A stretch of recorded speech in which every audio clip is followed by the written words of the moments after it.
భద్రాద్రి కొత్తగూడెం జిల్లా దమ్మపేట మండలం Mandalapalli ring centre లో ఆటో యాజమాన్య సర్వీసు లేక కూరగాయలు అమ్ముతున్నారు.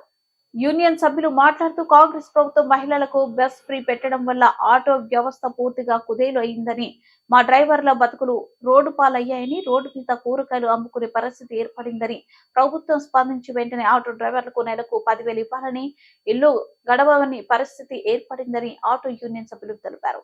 ఈ కార్యక్రమంలో యూనియన్ సభ్యులు సాయిబాబు, కిరణ్, నాని, హేమంత్, రాము పాల్గొన్నారు.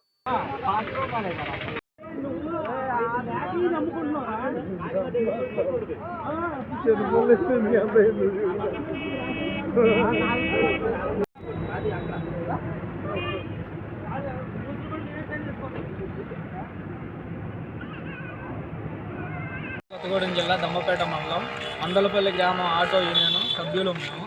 అయితే ఈ ఆటో కుర్రోడు కిరాయిలు లేక ఈ కూరగాయలు అమ్ముకునే పరిస్థితికి వచ్చింది. రేవంత్ రెడ్డి ఈ సిస్టమ్ పెట్టాడు, కానీ బస్సులు ఫ్రీ సర్వీస్ అని పెట్టిన కాడ నుంచి మాకు ఎవరు బస్సులు జనాలు ఎక్కట్లేదు. మాకు అధికంగా భారీ నష్టం జరిగింది. కాబట్టి ఇది ప్రభుత్వం తెలియజేయవలసిందిగా కోరుకుంటున్నాం. ఇంకోటి ఏంటంటే, ఇతను ఆటో తోలి లాభాలు లేక ఏం చేయాలో అర్థం కాక కూరగాయలు కిలోలు లెక్క తెచ్చుకొని, కేజీ లెక్క మారుమారు అనేది తెచ్చుకొని అమ్ముకుంటున్నాడు ఇతను. మరి పరిస్థితి వచ్చిందనంటే ఈ రేవంత్ రెడ్డి అర్థం చేసుకోవాలా దీనికి పరిస్థితి. ఈ రేవంత్ రెడ్డి బస్సులు పెట్టిన కానివ్వండి, ఆర్టీసీ బస్సు లోపలికి వెళ్ళలేదుగా, చాలల్లోకి వెళ్ళలేదు కదా, వెళ్ళి రాలేదు కదా.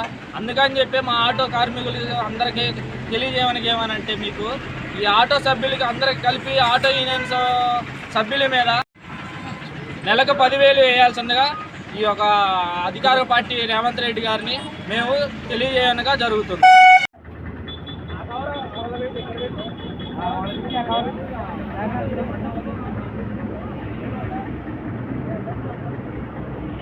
అడ్జస్ట్